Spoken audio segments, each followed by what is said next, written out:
Heyecan var mı? Değil mi? Yani bunun amacımız sizleri sınava hazırlamak.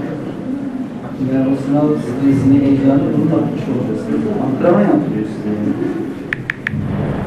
Basma kitabımız bizim. Aynen. Yani Her okul için birinci, ikinci ve üçüncü çocuğa ödül veriyor. Bu ödüller de böyle, bizim ödüller değil, yurt dışı ödülleri var bunun içerisinde mesela. başarıyı destekliyoruz.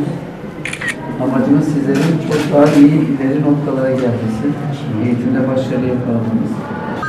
Sizin gibi gençler inşallah biz sahip çıkıyoruz. Biz bunların hepsini hedef edeceğiz, göndereceğiz. Ülkemizi yarınlara, güzel yarınlara çıkaracağız. Sizlerden de çok çalışarak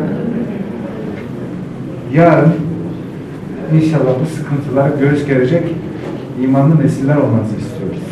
Buradan geliyoruz.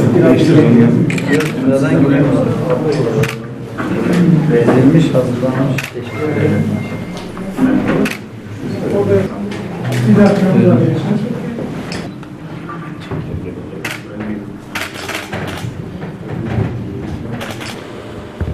Gençlere hitap eden diyoruz. Şöyle bir düşüncemiz var. Böyle genç yazarların değer veriyoruz. İnternet üzerinden bir sayfa çizeceğiz. Oraya yazacaksınız. Bir değerlendirme kurulu değerlendirdiği zaman size telif ücreti de ödeyeceğiz. Hem de yayınlanacak. O tür bir çalışmamız. Evet, doğru. Var öyle bir çalışmamız. Şu an İnci Konukoğlu Anadolu Lisemizdeyiz. Üniversite sınavına hazırlanan 12. sınıfta okuyan Şahin Bey'deki tüm liselerimizde öğrencilerimize deneme kitapçıkları dağıttık. Şu an deneme sınavları yapılıyor. Amacımız gençlerimizi TYT'de, AYT'de girecekleri sınava şimdiden hazırlamak. 8 tane deneme sınavı gerçekleştireceğiz. Şu an 8800 öğrencimiz katıldı. Bunu sınavlara kadar ara ara gerçekleştireceğiz. 50 bine yakın deneme kitapçığı aldık. Yarın da inşallah 8. sınıflara aynı deneme sınavlarını gerçekleştireceğiz. Böylelikle çocuklarımız geçen yıl göstermiş oldukları başarıyı da bu yıl inşallah daha da katlayarak fazlasıyla göstermiş olacaklar.